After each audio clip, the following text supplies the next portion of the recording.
시청자 여러분 안녕하십니까? 뉴스데일리 베스트 민앵커입니다. 며칠 전 조금 많이 좀 황당한 뉴스가 있었습니다. 먼저 얘기의 시작은 2015년 6월로 돌아가는데요. 세월호 관련 단체인 4.16 약속 국민연대 상임운영위원을 맡고 있는 박래군이라는 사람이 기자회견 도중 이런 말을 했습니다. 4월 16일 7시간 동안 나타나지 않았을 때 뭐하고 있었나? 혹시 마약하고 있었던 건 아닌지 전 궁금합니다. 피부 미용, 성형수술 등등 하느라고 보톡스 맞고 있었던 건 아니냐? 뭐 그런 의혹도 있다. 이렇게 말이죠. 그 장소는 분명 지인과 사담을 나누는 자리가 아니라 공개 기자회견 자리였습니다. 그 이후 이 사람은 허위사실 적시 명예훼손 등의 혐의로 기소가 됐고 결국 재판을 받게 됩니다. 1, 2심은 박 씨의 발언이 악의적이고 심히 경솔한 표현이라며 명예훼손죄에 해당한다고 판결을 했습니다. 여기에 더해 신고 없이 세월호 관련 집회를 열고 해산 명령에 불응한 혐의도 일부 유죄로 인정됐는데 징역 3년에 집행유예 4년을 선고받았습니다. 그리고 시간이 더 흘러 최근 이 건에 대한 대법원 판결이 나왔습니다. 대법원의 판단은 어땠을까요? 대법원은 세월호 참사 관련 집회 도중 박근혜 대통령의 행적과 관련해 마약을 하거나 보톡스 주사를 맞고 있었는지 확인해야 한다는 발언은 명예훼손에 해당하지 않는다는 판결을 내렸습니다. 즉 상고심에서 징역 3년에 집행유예 4년을 선고한 원심을 파기하고 사건을 서울고법으로 돌려보낸 것이죠.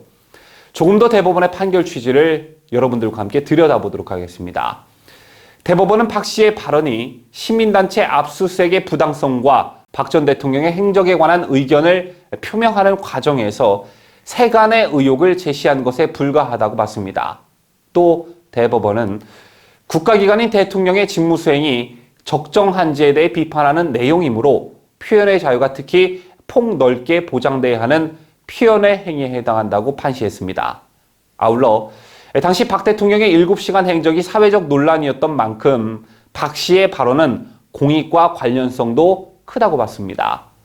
박 씨의 발언이 새로운 의혹을 제기한 것이 아니기 때문에 박 전 대통령의 사회적 평가를 크게 저해했다고 보기 어렵다고도 했습니다.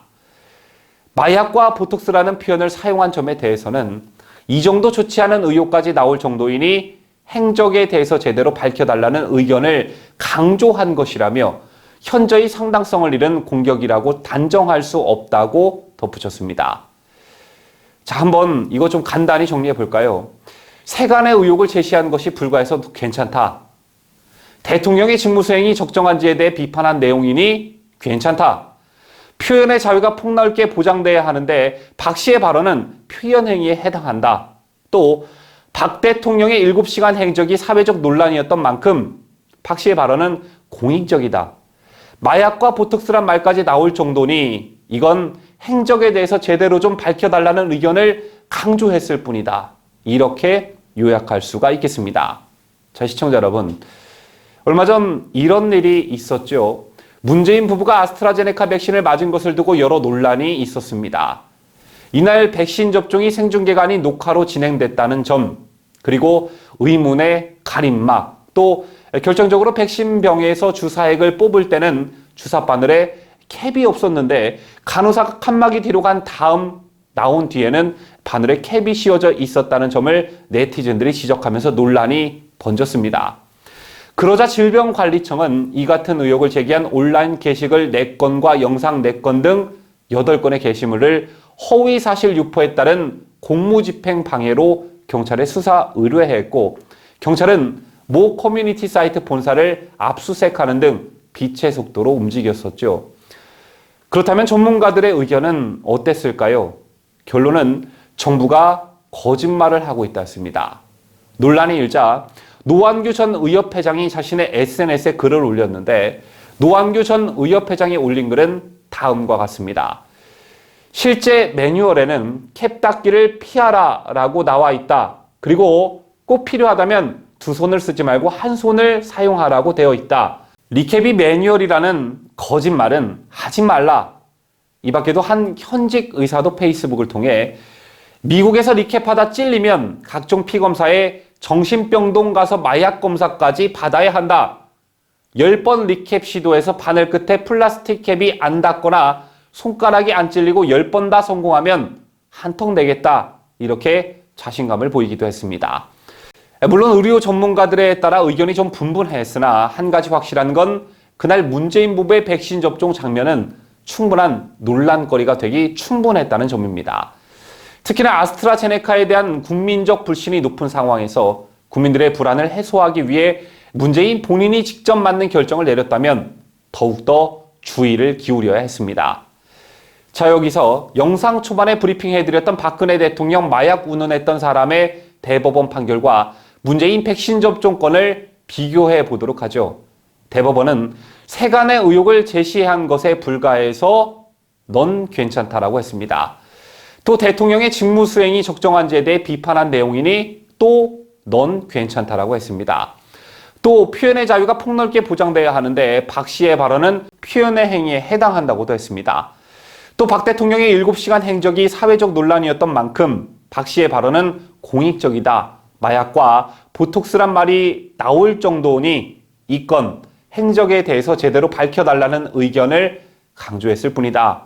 이렇게 요약할 수가 있죠. 이 같은 대법원의 판단을 여러분께서 직접 이번 문재인 부부의 백신 접종 논란에 대입해 보시길 바라겠습니다.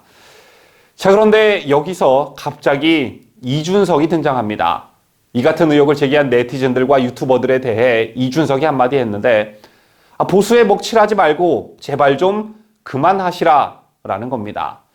이준석의 말을 좀 들어보도록 하죠. 도대체 어디서 무슨 한심한 유튜버가 떠들고 있기에 대통령 백신 주사 바꿔치기 의혹을 오세훈 서울시장 후보 캠프에서 왜 안 다루냐고 계속 메시지가 오냐. 제발 이런 거 좀 그만해라.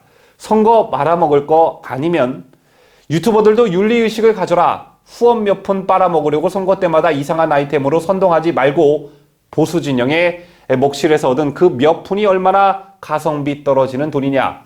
앵무새들이 똑같은 게 이상한 의혹을 던지고 맨날 근거를 가져오라고 하면 증거는 차고 넘친다. 모모님의 방송을 보세요. 이러는데 결과적으로 아무것도 없다. 우리 캠프는 그런 보수 먹칠하는 유튜버 후원팔이 아이템 다룰 생각이 없다. 이게 이준석이 어제 자신의 페이스북에 올린 글입니다. 졸지에 문재인 부부의 백신 접종 의혹을 제기한 사람들이 이준석의 말 한마디에 보수 진영에 먹칠을 하는 사람이 되고 말았습니다. 이준석이 결정적인 순간에 이러는 거 한두 번은 아니죠. 지난 부정선거 논란 때도 이준석은 의혹을 제기하는 사람들을 이상한 사람 취급한 바 있습니다. 그런데 여러분, 대법원에서 무죄 판결을 받은 박근혜 대통령의 음모설을 제기했던 사람과 문재인 부부의 백신 접종과 관련한 의혹을 제기했던 사람들의 결정적 차이가 뭔지 아시는지요? 자, 바로 박근혜 대통령의 음모설을 제기했던 사람들은 자기가 두 눈으로 확인하지 않은 사실을 풍문으로 듣고 공개적인 자리에서 발언한 것이고, 문재인 부부의 백신과 관련한 의혹을 제기한 사람들은 영상으로 직접 보고 의혹을 제기했다는 가장 큰 차이점이 있습니다. 여기에 의료 전문인들까지 의혹을 제기하는 상황이었죠. 그런데 이준석은 이런 의혹 자체를 제기하는 것이 보수 진영에 먹칠을 할 만큼의 큰 대역죄를 저지르는 것으로 지 스스로 판단한 것입니다. 시청자 여러분, 좌파 진영은 광우병 괴담부터 시작해 사드 전자파, 천안함 충돌설 등등등 조그마한 의혹이라도 있으면 정치적으로 이를 이용하고 지지층들을 결집시키는데 활용해 왔습니다. 심지어 김대엽이라는 희대의 사기꾼을 내세워 대통령 당선까지 바꾸기도 했죠.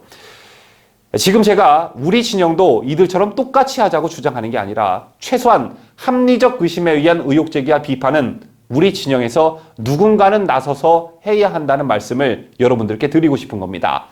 비단 예를 들어 우리 진영에서 JTBC 태블릿 PC권을 물고 늘어지지 않았더라면 정말 박근혜 대통령의 연설문을 최선씨가 써준 줄 알았을 것입니다.